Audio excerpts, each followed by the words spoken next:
Quero saudar a todos os irmãos com a paz do Senhor e convidá-los a ler um trecho da Bíblia, a palavra de Deus, um trecho que veio ao meu coração logo após o término da reunião, quando informado pelo pastor de que nesta noite falaríamos uma palavra. Orando ao Senhor, esta palavra falou muito forte ao nosso coração, trazendo-nos uma edificação muito grande, e eu gostaria de repartir com os irmãos a edificação recebida. Livro de Provérbios, no capítulo de número 24.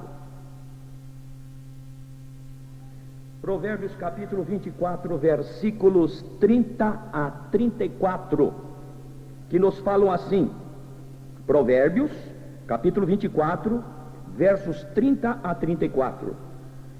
Passei pelo campo do preguiçoso e junto à vinha do homem falto de entendimento, e eis que toda estava cheia de cardos, e a sua superfície coberta de ortigas, e a sua parede de pedra estava derribada. O que tendo eu visto, o considerei, e vendo-o, recebi instrução, um pouco de sono, adormecendo um pouco, encruzando as mãos outro pouco para estar deitado. Assim sobrevirá a tua pobreza como ladrão, e a tua necessidade como um homem armado. É um trecho bíblico, creio, conhecido da maioria dos irmãos que estão aqui nesta noite. Mas como eu vos disse, foi a palavra que veio ao nosso coração, e certamente Deus, por esta palavra, quer falar conosco alguma coisa. Glória a Deus. Meus amados irmãos, a nossa vida na Bíblia é comparada através de figuras. Às vezes a igreja é comparada como uma noiva e Jesus é o noivo. Às vezes ela é apresentada como um rebanho e Jesus é o pastor desse rebanho. Às vezes ela é comparada com uma casa e Jesus é o fundamento e o morador desta casa. E assim a igreja é apresentada como um corpo, Jesus é a cabeça, e através da Bíblia nós lemos muitas figuras da igreja do Senhor. Mas aqui no trecho bíblico que acabamos de ler, a igreja é apresentada como se fosse um campo, um jardim, uma lavoura. E é exatamente o que a Bíblia diz. Quando São Paulo escreve aos Coríntios, na sua primeira carta, no capítulo 3, versículo 9, ele diz assim: nós somos cooperadores de Deus e vós sois lavoura de Deus. E através do profeta Isaías, lá no capítulo 61, no versículo 9, Deus usando o profeta Isaías, falando ao povo daquela época, e a nós por extensão aqui nesta noite, diz: vós sereis chamados plantação do Senhor. Meus amados irmãos, a nossa vida é comparada como um jardim, como uma plantação, e de acordo com a Bíblia, nós precisamos tomar um cuidado muito grande com esse campo, com esse jardim. Quando Deus plantou o jardim do Éden, e quando a Bíblia diz que Deus plantou um jardim, nós já podemos fazer uma ideia de como deveria ser a beleza daquele jardim plantada pelo próprio Deus. Só que quando Deus colocou Adão lá no jardim, a Bíblia diz que Deus colocou Adão no jardim para lavrar e guardar. Lavrar e guardar. Ele tinha que guardar e lavrar ali no jardim. Meus amados irmãos, o nosso coração é como um campo e nós precisamos guardá-lo. Glória seja dada ao nome do Senhor. Isto me lembra um dos valentes de Davi, que chamava-se Samá. E diz a Bíblia que os filisteus se levantaram para atacar a plantação de lentilhas que ele tinha. E a Bíblia diz que quando os filisteus começaram a chegar, ele segurou na espada, e vinha filisteu de um lado, ele matava para cá e matava desse lado, e no fim filisteu caiu morto de tudo quanto é lado, mas ninguém conseguiu entrar na sua plantação de lentilha, porque ele estava com a espada na mão para proteger o seu campo. Glórias ao nome do Senhor. Assim também, meus irmãos, Deus nos fala pela sua palavra que cada um de nós temos que guardar este jardim, que é a nossa vida espiritual, porque aí está o ladrão, aí está o salteador, aí está o inimigo que quer arruinar, quer devastar, mas nós precisamos lavrar e guardar, diz a gloriosa palavra do Senhor. Mas o trecho bíblico aqui nos mostra a pessoa se encostando, a pessoa praticamente em condições já de dormir, por não fazer nada. E se há um perigo, irmãos, que tem chamado a minha atenção na Bíblia, é nós não termos a renovação na vida espiritual, porque a renovação nos conserva acesos, a renovação nos conserva 0 quilômetro, a nossa vida espiritual fervorosa. Nós lemos na Bíblia de homens de Deus que tiveram que lutar muito contra o sono espiritual. Eu me lembro de Abraão, que quando Deus disse que ele apresentasse no altar o sacrifício das 2 metades, ele colocou o sacrifício no altar e diz a Bíblia, começou a orar. Enquanto ele estava orando, a Bíblia diz que ele foi tomado por um grande sono, e ele reagia contra o sono, ele reagia de um lado, ele reagia do outro, e foi uma grande luta. E naquela luta, reagindo contra o sono, diz a Bíblia que em seguida o céu se abriu e uma tocha de fogo desceu lá do céu e passou pelo meio do sacrifício que ele estava apresentando. Nós que estamos apresentando o nosso sacrifício, a nossa própria vida, nós temos uma luta contra o sono. Aliás, um dos sinais da volta de nosso Senhor Jesus Cristo é a sonolência espiritual. Há muitos sinais. A Bíblia diz que haveria sinais nos céus, muitos, o tempo não permite fazer menção a todos. A Bíblia diz que haveria sinais na terra. A Bíblia diz que haveria sinais entre o povo judeu. A Bíblia diz que haveria sinais entre os homens. E a Bíblia diz que haveria sinais na vida religiosa, na vida social, na vida política, na vida econômica. E a Bíblia diz que haveria sinais dentro da igreja. E entre eles a Bíblia diz que haveria falta de fé, diz que haveria falta de amor, diz que haveria falta de esperança, diz que haveria mistura com o mundo, diz que haveria apostasia, e diz a Bíblia, sonolência espiritual. E nós estamos aguardando Jesus a qualquer momento. E meus amados irmãos, a sonolência, ela ataca de todos os lados. Jesus está para chegar, e na parábola das virgens diz que todas elas estavam tosquenejando. Mas de repente ouviu-se um clamor, aí vem o esposo, saí-lhe ao encontro. E diz a Bíblia que 5 estavam preparadas e 5 não estavam preparadas. Então, meus amados irmãos, precisamos reagir contra o sono. Glória seja dada ao nome do Senhor. Eu me lembro que o profeta Elias um dia ficou tão desanimado que acabou dormindo debaixo de uma árvore chamada zimbro. Ele, que era o homem que tinha fazido descer fogo do céu por algumas oportunidades, sendo agora perseguido pela rainha Jezabel, a Bíblia diz que ele ficou tão desanimado e dormiu debaixo de uma árvore. Mas Deus ali mandou um anjo que trazia não somente pão cozido na brasa, mas trazia uma botija de água, e ele, ao comer e beber, ele se renovou. E a Bíblia diz que ele caminhou 40 dias e 40 noites até o monte de Deus, até Horebe, com a força daquela comida. E é exatamente o que Deus quer fazer com cada um de nós. Às vezes pode chegar o desânimo e o sono quer nos tomar, mas o Senhor quer nos mandar alimento do céu para renovar a nossa vida espiritual. A renovação é importante, irmãos, porque na vida do crente ela representa 3 coisas e não há ninguém que escape de uma dessas 3 coisas. A renovação, de acordo com o ensino da Bíblia, significa que a renovação, primeiro, ela conserva o que nós recebemos na salvação. Segundo, ela traz de volta as bênçãos que por negligência nós acabamos perdendo. E terceiro, a renovação traz outras bênçãos que nós nunca tínhamos experimentado na nossa vida. Então pergunto eu, quem é que não precisa de renovação? Todos nós precisamos da renovação, glória a Deus. Mas a renovação ela é tão importante que ela abrange 4 áreas da nossa vida.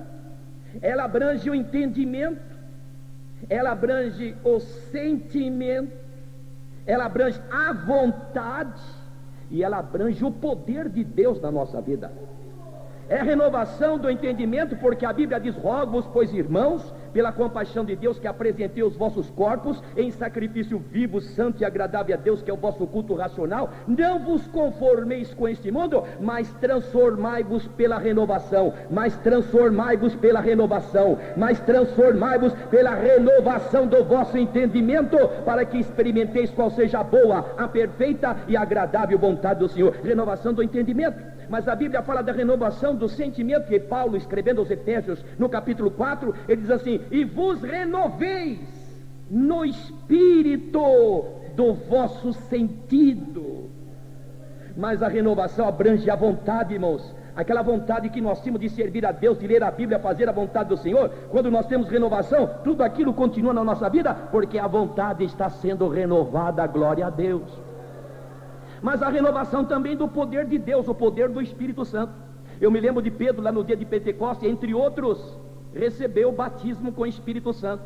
Mas eu leio depois, isso foi no capítulo 2, mas eu leio no capítulo 3, que Pedro e João estavam diante do sinédrio, e a Bíblia diz, e Pedro e João, cheios do Espírito Santo, começaram a falar. Ele estava renovado. Mas depois eu leio no capítulo 4, verso 31, a igreja estava sendo perseguida, e os irmãos resolveram orar, e a oração foi tão poderosa, que até tremeu o lugar, e a Bíblia diz, todos foram cheios do Espírito Santo. Pedro estava lá, ele foi renovado também. Mas eu leio no capítulo 5, Pedro dirigindo o culto, cheio do Espírito Santo, e tão cheio do Espírito Santo estava, que Ananias e Safira, por tentarem mentir a Deus, caíram mortos diante do Senhor. Mas eu leio no capítulo 8, novamente Pedro renovado, quando lá em Samaria, os crentes estavam ali alegres, porque Felipe estava pregando, a igreja de Jerusalém, a igreja mãe, mandou 2 obreiros, um deles era Pedro, e diz a Bíblia que quando ele punha a mão sobre os irmãos, eles eram batizados com o Espírito Santo. Ele estava renovado, cheio do Espírito Santo. Mas eu leio no capítulo 10, Pedro pregando na casa de Cornélio, e a pregação não foi muito longa não, e quando ele chegou no auge da mensagem do Evangelho, que é a essência da mensagem bíblica, quando ele diz, Jesus, dão testemunho todos os profetas, de que todos os que nele creem, receberão o perdão dos pecados pelo seu nome, e diz a Bíblia, e dizendo Pedro estas palavras, caiu o Espírito Santo sobre todos os que ouviu a palavra, e todos foram cheios do Espírito Santo, e começaram a falar línguas e profetizar. Mas eu leio Pedro depois, 33 anos depois, velhinho, de cabelos brancos, antes de partir para o Senhor, Pedro estava renovado. Que renovação é essa? Renovação do poder de Deus na vida, glórias ao nome do Senhor. Mas meus amados irmãos, glorificado seja o nome de Jesus. Aqui o trecho bíblico nos fala que essa pessoa que tinha um campo, a Bíblia diz que ele descuidou do seu campo. O campo aqui estamos comparando com a nossa vida espiritual, e o descuido do seu campo produziu, diz aqui, cardos e urtigas, que na definição da parte científica, cardos e urtigas são plantas espinhosas, que é uma praga para a lavoura, e aquilo encheu de cardos e urtigas. E eu fiquei pensando, meu Deus, o que será que na vida espiritual cardos e urtigas pode significar? E descobri que pode significar 6 coisas na minha e na sua vida. Primeiro, cardos e urtigas pode significar indiferença às coisas espirituais. Indiferença como? Indiferença à oração. Quando a pessoa estava com a sua vida renovada, tinha uma vida de oração, oração matutina, oração na hora do almoço, e todos os instantes que ele tinha à sua disposição, estava orando, buscando a Deus. Mas o tempo passa, a pessoa não busca renovação, já não ora mais, ou se ora, ora pouco, porque perdeu o gosto da oração. Indiferença à oração, indiferença à leitura da Bíblia, a mensagem da palavra do Senhor, esse livro que a gente vai lendo, e a pessoa termina a vida e acaba não sabendo tudo que está nesse livro, porque o poço é muito fundo, e a caneca minha, tua, nossa, é muito pequena para nós pegarmos tudo que está dentro desse livro, que é o livro do Senhor, glórias a Deus. Mas a indiferença faz com que a pessoa não leia a Bíblia, traga a Bíblia para o culto, coloca a Bíblia na estante, coloca a Bíblia em cima do criado mudo, em cima da mesa ou qualquer outro móvel lá na sua casa, ou quem sabe até no seu escritório, menos diante dos olhos. É mais fácil ler o jornal, ler a revista ou qualquer outro tipo de literatura, menos a Bíblia, porque indiferença à palavra do Senhor. Mas indiferença com relação à área da evangelização. Quando a pessoa se entrega a Cristo, tem aquele desejo de ganhar as almas para Jesus. Aliás, o maior sinal que uma pessoa é salva, além, claro, de sentir a comunhão, a testificação do Espírito de Deus, que é um Filho de Deus, é que essa pessoa quer ganhar outras pessoas para Jesus. A mulher samaritana, quando teve o encontro com Jesus, ela foi até levando o balde, e o balde foi vazio, e ficou vazio à beira do poço, porque ela deixou o balde lá, e foi na cidade e disse: vinde, vede um homem que me disse tudo quanto eu tenho feito. E a Bíblia diz que os homens vieram, Jesus ainda estava à beira do poço, pregou para eles, eles creram e posteriormente disseram à mulher: mulher, não é pelo teu dito que nós temos crido não, mas nós temos visto que realmente este é o Cristo, o Salvador do mundo, glórias a Deus. Indiferença. Mas cardos e ortigas pode significar na Bíblia indefinição com relação às coisas espirituais. É a pessoa estar cocheando entre dois caminhos indefinidos. E assim andava o povo de Israel nos dias de Elias, mas Deus o mandou com a seguinte mensagem: até quando cocheareis entre dois pensamentos, entre dois caminhos? Se o Senhor é Deus, serve Ele; se Ele não é Deus, abandone Ele. Deus quer definição. Meus amados irmãos, eu estou me lembrando que quando o povo de Israel acabou fazendo aquele bezerro de ouro, e Moisés, quando desce do monte, ele ficou tomado por um zelo santo, e até jogou as tábuas que ele havia recebido, escritas pelo dedo de Deus, ao chão, que acabaram se partindo.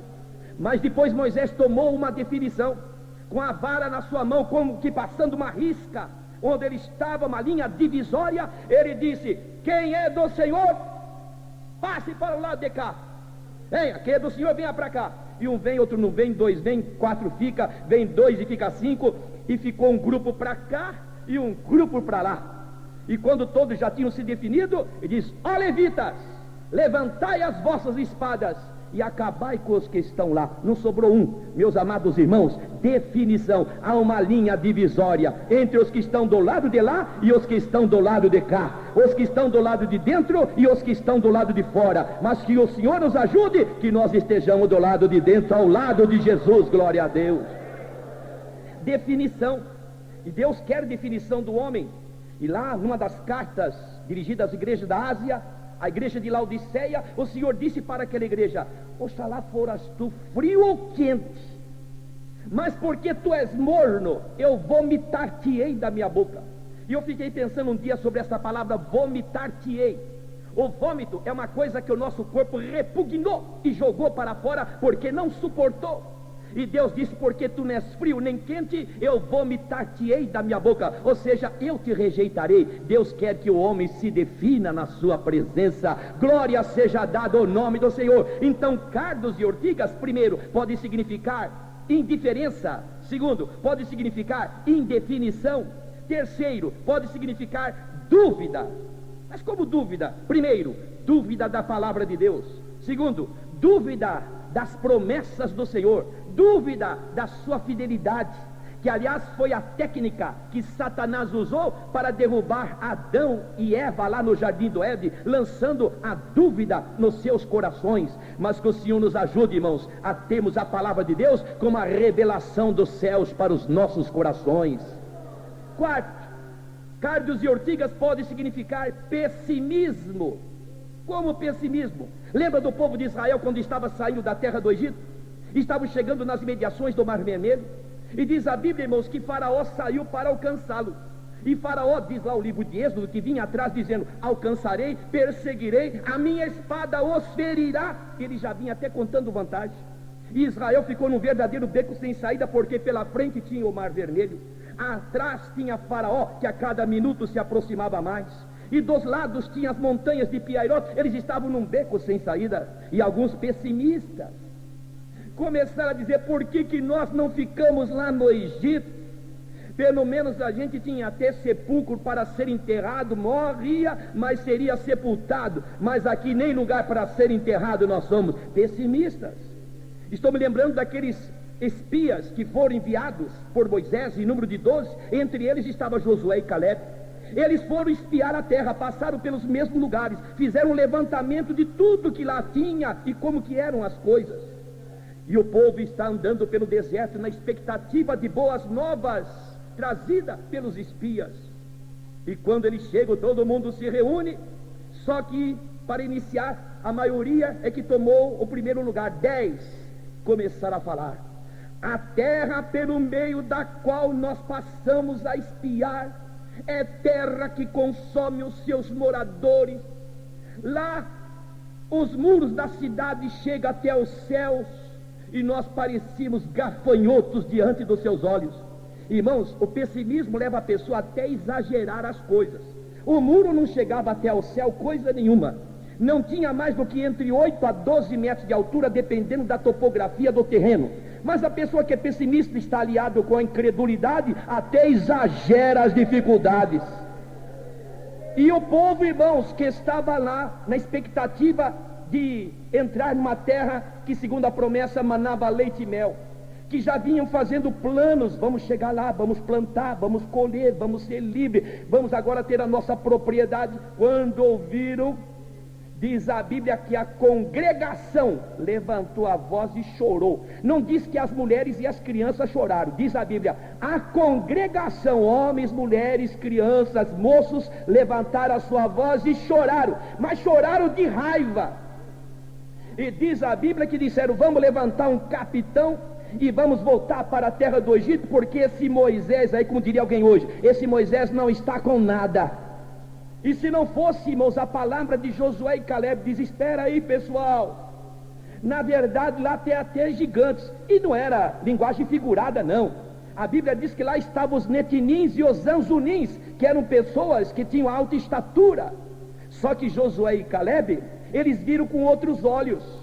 Ele disse: olha, na verdade lá tem gigantes, só que tem uma coisa, eles vão ser o nosso pão, eles vão trabalhar para nós, Deus vai dar a terra na nossa mão, não sejais rebeldes, vamos possuir, a terra é nossa, o Senhor não a tem dado.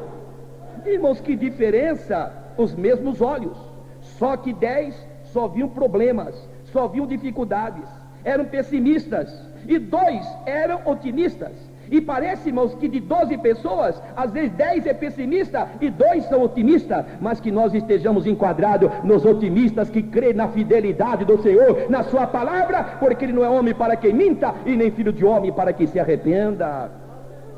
Mas cardos e urtigas na Bíblia pode significar, meus irmãos, preocupações materiais, ou seja, os cuidados desta vida.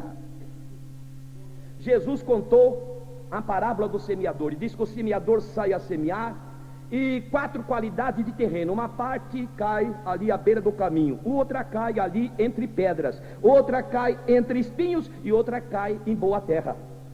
E os discípulos parece que não entenderam esta parábola narrada por Jesus assim de primeira vez, e em particular lhe pediram: Senhor, explica-nos a parábola. Ele diz: a vos é dado conhecer os mistérios do reino de Deus, mas aos que estão de fora não. A parte da semente que caiu à beira da estrada são aqueles que ouvem, mas logo vem o inimigo e tira o que foi semeado no coração.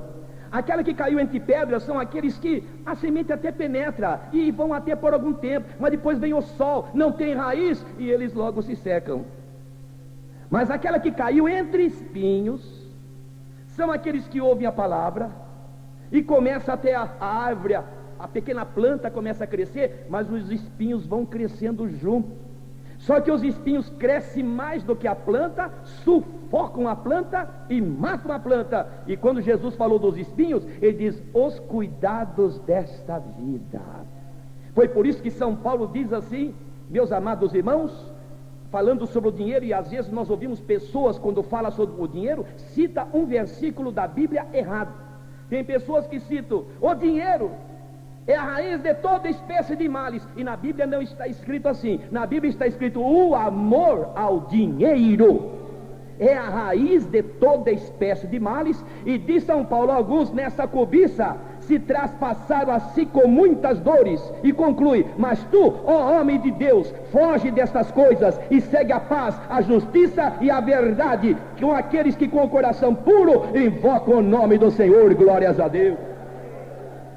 Jesus, falando dos últimos dias, que são esses que nós estamos atravessando, e falando sobre a necessidade de estarmos preparados para o arrebatamento, ele disse: que os vossos corações não se carreguem de glutonaria, de embriaguez e dos cuidados desta vida, e venha sobre vós de improviso aquele dia. Precisamos de coisas materiais? Precisamos. Mas que, meus irmãos, acima de tudo e acima de todos, em minha, em sua vida, esteja o Senhor Deus. Glória ao nome do Senhor. A Bíblia dá até um conselho para quem está prosperando materialmente falando, e a Bíblia diz: se as tuas riquezas aumentam, não ponha nelas o teu coração. O coração está no temor de Deus. Porque quando o coração está na riqueza, quando perder a riqueza, o coração vai junto. O coração de Jó não estava naquilo que ele possuía. E Jesus disse que a vida de cada um não consiste na abundância do que possui. E quando Jó perdeu os filhos, perdeu a riqueza, o diabo diz: agora ele vai blasfemar de Deus. Mas Jó disse: o Senhor deu, o Senhor tomou, bendito seja o nome do Senhor, glória a Deus. Mas, meus irmãos, cardos e urtigas pode significar murmuração. O povo de Israel estava andando pelo deserto e murmuraram uma vez, depois murmuraram a segunda, depois a terceira, a quarta, quinta, sexta, sétima, oitava, nona, décima. Quando murmuraram a 10ª vez, Deus disse: podem voltar. Mas diz a Bíblia, meus amados, não, nós queremos ir, agora nós queremos para frente. Deus, pode voltar todo mundo. E aqueles que queriam continuar sem a determinação de Deus, a página, irmãos, eles andaram 2 anos, saindo lá de Sucote, Ramsés, no Egito, e estavam já chegando na terra prometida, estavam em Cades Barneia. 2 anos. Deus disse: pode voltar. E eles ficaram 38 anos rodeando uma montanha chamada montanha de Seir. Ali morre um, morre outro, morre um, e a Bíblia diz que morreram por causa da sua incredulidade, diz o autor da carta aos Hebreus. Meus amados irmãos, que o Senhor nos ajude, para que nós, irmãos, não tenhamos no campo cardos e urtiga. Então, cardos e urtiga pode significar indiferença, pode significar indefinição, pode significar dúvida, pode significar pessimismo, pode significar cuidado com coisas materiais e pode significar murmuração. Mas diz aqui que além de cardos e urtigas, a parede, o muro, estava derribado. Parede derribada. E eu fiquei pensando: meu Deus, o que será que esse muro ao redor da vinha, que significa o meu coração, a minha vida espiritual, pode significar? E descobri que pode significar algumas coisas, principalmente 4. Primeiro, muro, meus amados irmãos, na Bíblia significa salvação. Que em Isaías capítulo 26, versículo 1 e 2, está escrito as seguintes palavras que eu passo a ler. Isaías 26, 1 e 2 diz assim: naquele dia se entoará este cântico na terra de Judá: uma forte cidade temos, a que Deus pôs a salvação por muro e antemuro. E nesse mesmo livro, no capítulo 60, há uma outra referência ao muro como sendo salvação, quando o profeta diz aqui no versículo 18, na parte B: mas aos teus muros chamará salvação e as tuas portas louvor. Então, irmãos, muro caído significa sem a salvação. Está sem o muro, está sem a salvação. Segundo, não ter muro significa não ter limite, porque não sabe onde está o muro, não sabe se está aqui, se está 2 metros para cá, se está 10 metros para frente. E a Bíblia diz assim: não remova os limites antigos que fizeram os teus pais.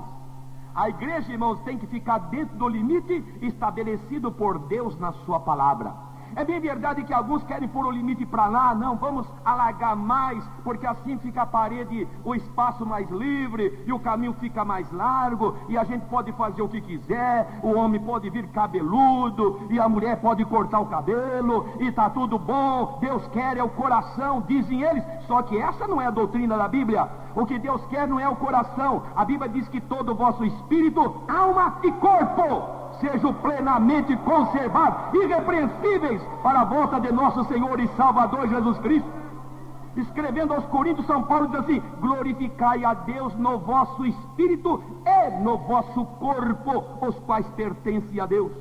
Eu fico maravilhado, irmãos, com a oração do salmista. Estou lutando, e sei que tem muitos irmãos aqui lutando para fazer suas as palavras do salmista no conhecido Salmo 103, que dizia: ó minha alma, e tudo que há em mim, meu cabelo, minhas sobrancelhas, meu rosto, minhas unhas, minhas mãos, minha vestimenta, minha maneira de falar, tudo que há em mim, bendiga o nome santo do Senhor. Bem-aventurado é o crente que pode fazer suas as palavras do Senhor Jesus que, referindo-se a Satanás, o acusador, disse Jesus: aproxima-se o príncipe deste mundo e ele não tem nada em mim. E o crente que está em comunhão com Deus diz: em mim também não tem nada em mim. Ele não tem nada em mim também. Glórias a Deus, meus amados irmãos.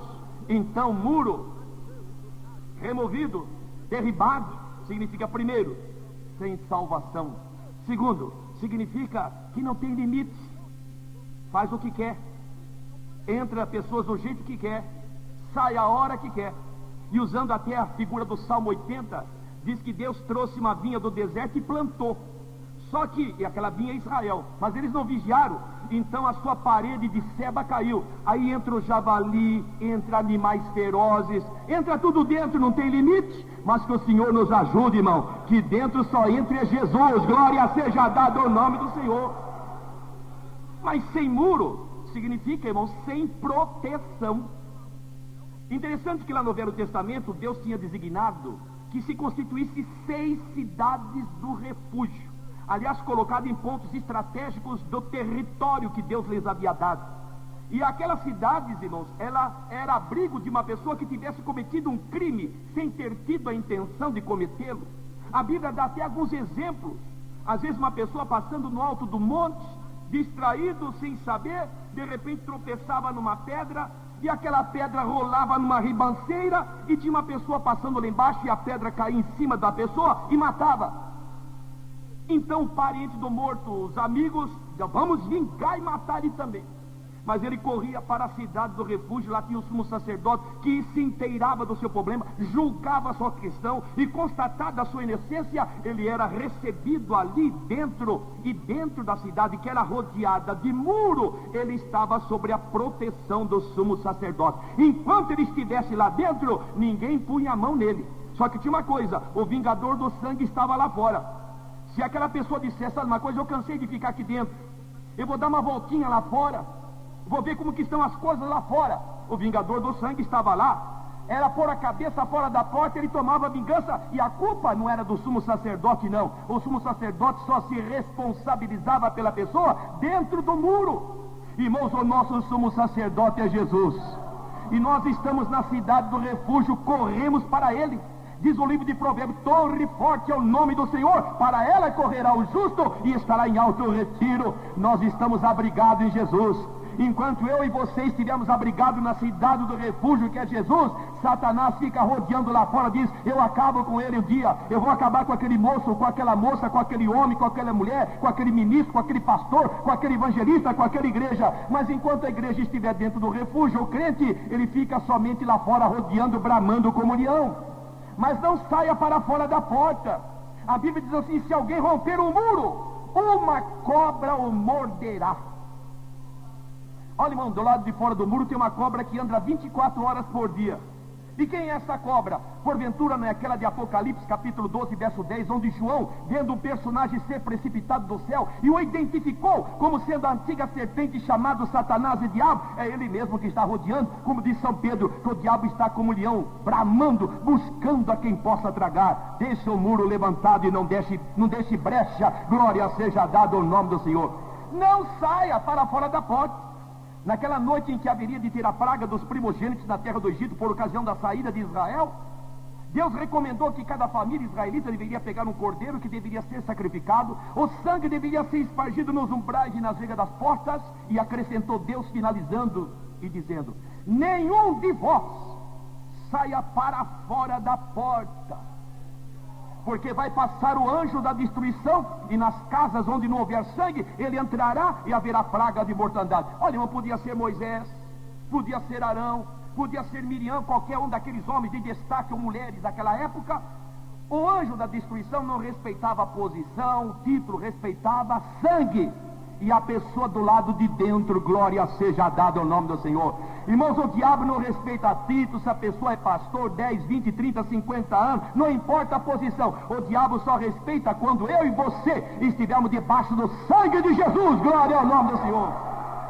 O que o diabo tem pavor não é nem de mim nem de você, ele tem pavor é do sangue de Jesus, que está espargido na minha e na sua vida. E eu e você, dentro da obra e da graça e da proteção de Deus, Satanás jamais chegará em mim, jamais chegará em você. A Bíblia diz que aquele que é nascido de Deus, o maligno não lhe toca, porque nós estamos escondidos com Cristo em Deus, um lugar inacessível para Ele. Ele não pode chegar onde eu estou, aonde você está, porque para chegar onde eu estou, onde você está, primeiro eles têm que chegar onde está Jesus. Jesus disse: Jerusalém, Jerusalém, que mata os profetas e apedrejas os que te são enviados.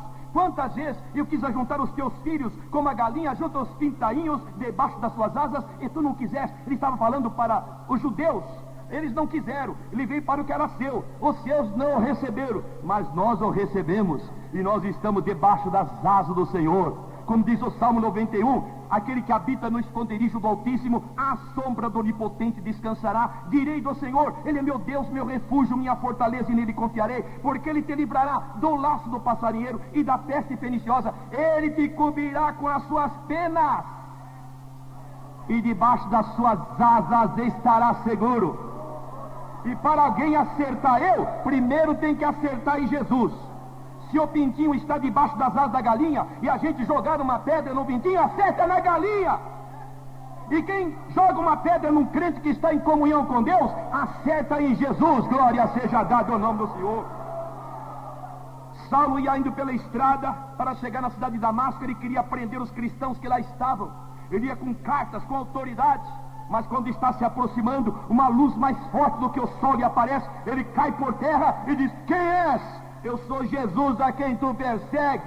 Dura coisa para ti é recalcitrar contra os aguilhões. Mas Saulo não estava perseguindo Jesus, mas estava perseguindo o corpo de Jesus. E quem chegar aqui e pisar no meu pé, beliscar minha mão, não é nem pé e nem mão que reage, é a cabeça onde está o sistema nervoso. E a igreja é o corpo, e Jesus é a cabeça. Glória seja dada ao nome do Senhor. Mas, meus irmãos, parede derribada também fala sem autocontrole, ou seja, sem temperança. A Bíblia compara o controle que o homem tem do seu espírito como um muro que está ao seu redor. Aqui mesmo, nesse capítulo que nós estamos analisando, o capítulo 25, o versículo 28, diz assim: Provérbios: Como cidade derribada que não tem muros, assim é o homem que não pode conter o seu espírito. Cidade que não tem muro é como o homem que não pode conter o seu espírito. Ele tem estopim curto, ele não tem paciência, ele não se controla a si mesmo. A Bíblia diz, São Paulo falando sobre o autocontrole, ele dá uma regrinha para todos nós. E a regrinha para nós termos o autocontrole num mundo tão conturbado como esse que nós estamos vivendo, onde parece que já não há mais nem lugar para aqueles que querem realmente servir a Deus como Deus requer na sua palavra. Ele dá uma regrinha como usar o autocontrole, quando Paulo escreve aos Coríntios, na sua primeira carta, no capítulo 6, do versículo 12, dizendo assim: Todas as coisas me são lícitas, mas nem todas as coisas convêm. Todas as coisas me são lícitas, mas eu não me deixarei dominar por nenhuma. E falando desse mesmo assunto, nessa mesma carta, porém no capítulo 10, versículo 23, da mesma carta, 1 aos Coríntios, ele diz assim: Todas as coisas me são lícitas, mas nem todas as coisas convêm. Todas as coisas me são lícitas, mas nem todas as coisas edificam.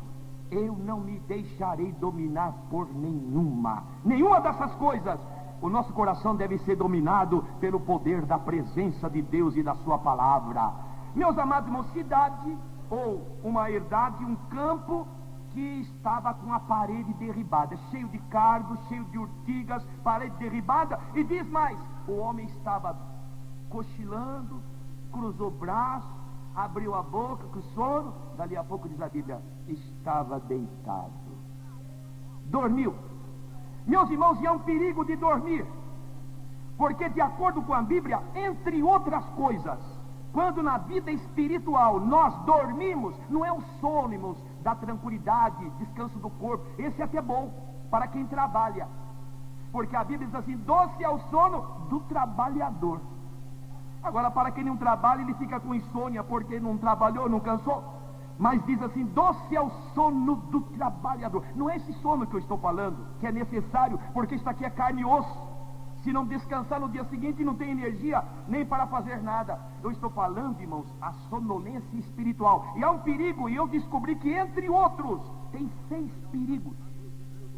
Primeiro, quem dorme perde o poder do Espírito de Deus na sua vida. E eu estou me lembrando de Sansão. Lembra o grande homem de Deus? Que maravilha a biografia de Sansão. Até o momento em que ele estava fazendo aquelas proezas em nome do Senhor, porque o Espírito de Deus habitava nele. Diz a Bíblia que havia se apoderado dele. E tendo se apoderado dele, ele já tinha levado o portão da cidade com o batente, que segundo historiadores pesaria entre 10 a 15 toneladas. Já tinha pegado a queixada do jumento, depois de se ver livre das correntes, das cordas que prendiam suas mãos, pegou a queixada do jumento e acabou com 1000 homens. Meus irmãos, depois de já ter enfrentado o leão sem ter nada na sua mão, que maravilha a biografia de Sansão, se parasse até aí.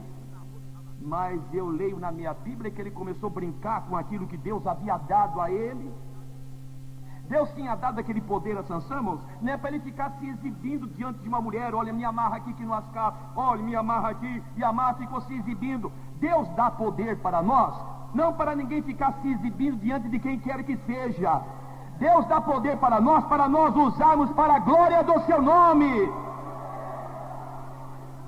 Até que brincando, encurtando porque o assunto é muito longo, ele está dormindo no joelho de Dalila, seus cabelos cortados, e Dalila lhe diz, como nas vezes anteriores: Sansão, os filisteus vêm te pegar. Ora, falar filisteu para Sansão é como disser: Satanás está chegando aí na esquina. E Sansão se levanta e diz: desta vez eu vou fazer como eu fiz antes. O que ele fazia antes? Ele sempre escapava. Mas agora, quando os filisteus chegaram para lhe prender, ele quis reagir, mas ele era como qualquer outro homem. A Bíblia não diz quantos filisteus chegaram, podia ser 100. Para quem tinha enfrentado 1000 e tinha vencido 100, 10% não dava nem para começar. Mas diz a Bíblia que chegou um grupo que o deteve, e alguém chegou e arrancou seus olhos. E o grande homem de Deus perdeu o poder de... Por quê? Dormiu. Meus irmãos, quem dorme no plano espiritual acaba perdendo a atuação do Espírito de Deus na sua vida. O Espírito de Deus que geme por nós, o Espírito Santo que nos lembra, o Espírito Santo que está em nós. Ele havia perdido a presença do Espírito Santo. Mas quem dorme, irmãos, acaba perdendo um pedaço da sua roupa espiritual. A Bíblia diz que um dia Saul perseguindo Davi corre para lá, ele vai para lá, Davi corre para outro canto, ele vai para outro canto, até que o dia ameaçava declinar. Davi se escondeu numa caverna, em cuja caverna Saul posteriormente vai se esconder também. Só que ele ficou tão distraído, diz a Bíblia lá, naquela caverna, alguém disse: Davi, mata o homem. Se não, ele é ungido do Senhor, o negócio dele é com Deus. Mas tem uma coisa, eu vou lá. E ele foi lá com um instrumento de cortar, e diz a Bíblia, cortou um pedaço da roupa. E quando foi no dia seguinte, Davi saiu primeiro da caverna, e em seguida saiu Saul. E quando Saul viu Davi, disse: agora eu mato ele. Mas quando ele ameaçou pegar sua lança, Davi mostrou um pedaço da roupa. E quando ele olhou, faltava um pedaço da roupa, diz a Bíblia. Irmãos, quando nós nos entregamos a Jesus, eu estou falando no plano espiritual, nós recebemos uma vestimenta que vestiu a minha e a tua alma. Aquela vestimenta que diz o profeta Isaías no capítulo 61, a minha alma se alegra em Deus, porque Ele me vestiu de vestido de salvação. E esse vestido tem que estar completo, lavado, alvejado no sangue de Jesus. É porque com Ele é que nós vamos entrar na cidade santa pelas portas, porque diz a Bíblia: bem-aventurado aquele que lava as suas vestiduras no sangue do Cordeiro, para que tenha direito à árvore da vida e possa entrar na cidade pelas portas.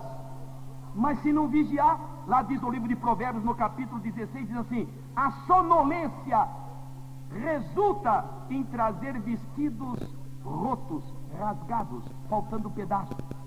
Que Deus nos ajude, irmãos, para nós não dormirmos. Nós temos uma roupa, e a Bíblia diz: em todo tempo sejam alvos os teus vestidos, e nunca falte o óleo sobre a tua cabeça, glórias a Deus. Mas quem dorme acaba perdendo as suas armaduras. O mesmo Saul perseguindo Davi, ainda em outra oportunidade mais para frente, Davi entra numa caverna, e lá vem o Saul, e sem saber, entra na mesma caverna. Só que diz a Bíblia que desta feita, ele pegou a esteira, colocou no chão, pegou a tremenda da lança que ele tinha na mão, que era a sua arma predileta, enterrou no chão, pegou a sua moringa, a sua bilha de água, como diz a Bíblia, colocou de lado e deitou e ficou num profundo sono.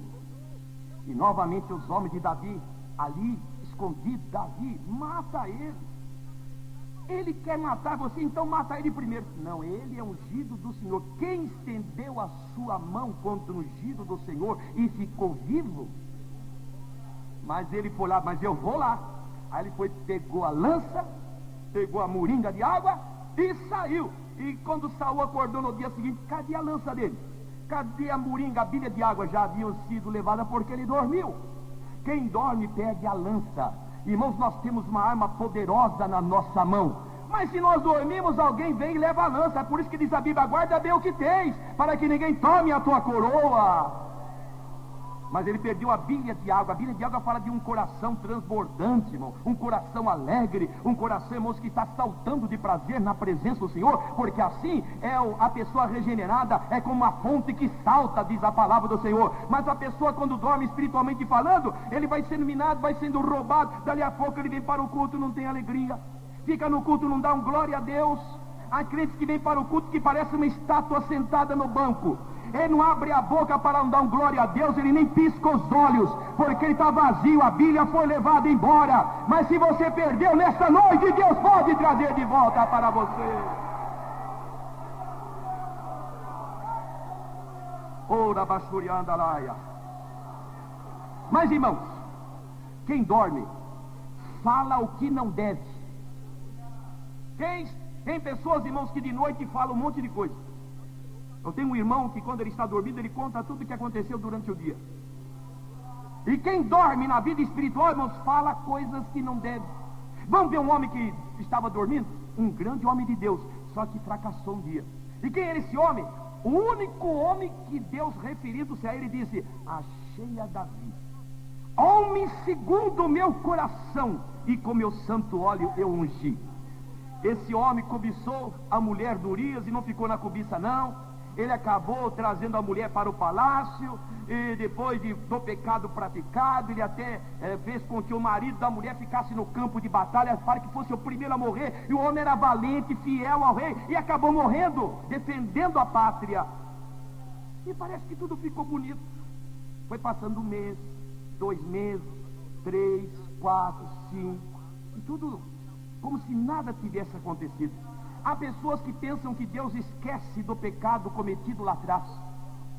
Eu tenho tido oportunidade, talvez os companheiros que aqui estão também tenham tido a mesma oportunidade, de tratar assuntos de pessoas com pecado cometido há 10, a 15, a 20, a 40 anos. Um dia desse nós estávamos lá no culto e o assunto era consciência. E o assunto apertou. E um irmão nos procurou, por sinal um obreiro que até veio de fora. E no final do culto, irmão, eu tenho que falar com o irmão. O que foi, meu irmão? Acontece o seguinte, irmão. Há 40 anos atrás, aconteceu um negócio assim, assim, assim. Até hoje eu não acertei com Deus e com a igreja. E hoje Deus falou comigo como se eu tivesse feito agora. Deus não prescreve pecado. Na verdade, irmão, sabe uma pessoa que tem mais ou menos 80 anos de idade, no calendário e na idade que Deus vê a idade, sabe quanto que ele tem? Ele tem 2 horas. Porque a Bíblia diz que para Deus 1000 anos é um dia e um dia é 1000 anos. Se você transformar isso, 80 anos dá 2 horas. E aquela pessoa diz: eu quero acertar a minha vida. E acertei hoje e está com vitória lá, glória a Deus. E Davi pensou que Deus tinha esquecido 1 mês, 2, 3, 4, 5, 6, 7, 8, 9 meses. A criança está para nascer. E Deus manda o profeta: oh majestade, nós estamos com um problema aqui na cidade. Qual é o problema? Diga. É que chegou um viajante aqui na nossa cidade. E acontece que ele foi na casa de um homem, e esse homem tinha muitas cordeiras. Em vez do homem pegar das muitas cordeiras que tinha, pegar uma e dar para o viajante, não. O homem foi na casa do homem que tinha uma cordeira só, pegou a cordeira do homem e deu para o viajante.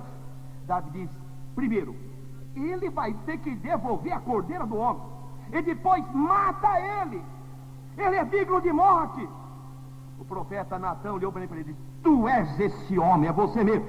Oh, eu pequei contra o Senhor. Acordou. Agora acordou. Ainda bem que acordou, irmãos. Deus acorda o homem pela sua palavra, glória a Deus. E quem sabe nesta noite Deus está te sacudindo aí para você acordar, glória a Deus. Desperta-te dentre os mortos, é Cristo que esclarecerá. Às vezes, irmãos, tem pessoas que têm o sono pesado, a gente tem que chegar ali e não adianta ficar na porta, fulano acorda, ele nunca vai acordar. A gente tem que chegar lá e dar uma chacoalhada.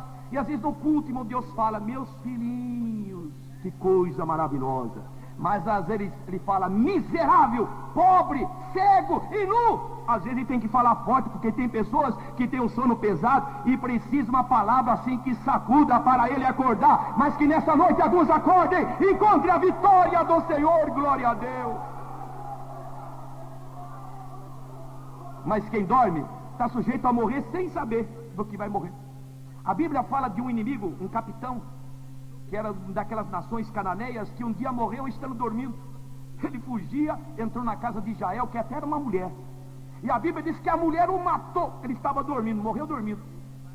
Irmãos, quem dorme está sujeito a morrer. Eu me lembro a questão de alguns anos atrás, eu cooperava na nossa cidade, lá de Garapava, um trabalho muito grande, uma ceia no sábado. E eu retornei porque domingo pela manhã tinha ocupação aqui na igreja. E eu voltava com um garoto meu ainda pequeno no banco de trás. Ele dormiu e eu vinha guiando o carro pela via Anhanguera, 2 pistas, uma vai sentido capital, outra sentido interior. E chovia muito e eu venho guiando o carro, madrugada, 400 quilômetros aproximadamente. E de repente, irmãos, eu dormi no volante. Irmãos, não me pergunte quanto tempo eu andei dormindo no volante. Não pergunte para mim se eu virei para a esquerda, se eu virei para a direita. Não me pergunte. 2 pistas, chovia. E os irmãos que conhecem a estrada sabem que há um canteiro no meio. E no meio do canteiro há uma canaleta onde corre água de chuva. E chovia naquela madrugada. Eu só fui acordar quando tinha saído da pista sentido capital e estava do outro lado na contramão, na pista que vai para o interior, saindo lá no acostamento. E houve um solavanco muito grande e eu acordei. Meu Deus, mais um pouquinho, eu caía lá no abismo, ia morrer e nem sabia, porque estava dormindo no volante. Quantas pessoas que estão dormindo na sua vida espiritual e o seu carro está indo para a direita, quase no precipício, quase indo para a esquerda, mas nesta noite Deus quer te acordar, glória seja dada ao nome de Jesus. Oh, que nesta noite Deus desperte tu que dormes, levanta-te dentre os mortos e Cristo vai te esclarecer. O tempo não nos permite concluir, mas que essa palavra fique no coração. Eu não sei para quem foi que Deus falou, eu só sei de uma coisa: Deus está falando com algumas pessoas aqui nesta noite, porque Ele disse, fala esta palavra, e eu estou sendo fiel naquilo que Deus colocou no meu coração, glória a Deus. O pastor da igreja está me autorizando a fazer um apelo aqui, e eu gostaria de fazê-lo em nome de Jesus, porque eu sei que Deus quer dar vitória a muitas vidas aqui nesta noite. E você vai sair daqui de cabeça erguida, dando glória a Deus, andando nas alturas, pisando sobre a força de Satanás e recebendo a renovação de Deus na sua vida. Então somente, meu amado irmão e irmã, se posicione diante de Deus nesta noite. Fiquemos em pé por um momento. Eu gostaria de fazer um apelo. Onde está aquele irmão? Não sei porque essa palavra veio aqui nesta noite. Eu estava diante de Deus e essa palavra falava de Senhor, eu vou falar, glórias ao nome de Jesus. Mas Deus quer te dar vitória nesta noite, meu amado irmão e irmã. E eu gostaria, com a permissão do pastor e a igreja que está orando em espírito, fazer este apelo agora. Você que deseja receber vitória de Deus na sua vida, saia do seu lugar, venha aqui agora, porque nesta noite Deus vai renovar a sua vida espiritual. Nesta noite você vai receber algo precioso de Deus na sua vida, e você vai ter aquela vitória que há tanto tempo você estava esperando, e hoje é o dia da vitória de Deus na sua vida. Não se acanhe não, meu amado irmão. Se aí tiver sua mulher, seu marido, seu filho, sua filha, seu noivo, sua noiva, seu namorado, sua namorada, olha, mais importante do que ele, ela ou eles, é Deus que nesta noite quer fazer alguma coisa na sua vida, mas vai depender do posicionamento do teu coração. Posiciona-te e você vai ver Deus te dar vitória, e você vai sair daqui, glória a Deus que Jesus me renovou, glória a Deus que Jesus me deu vitória, glória a Deus que Jesus fez uma obra na nossa vida. Oh, glória a Deus! Ele vai te dar a vitória nesta noite.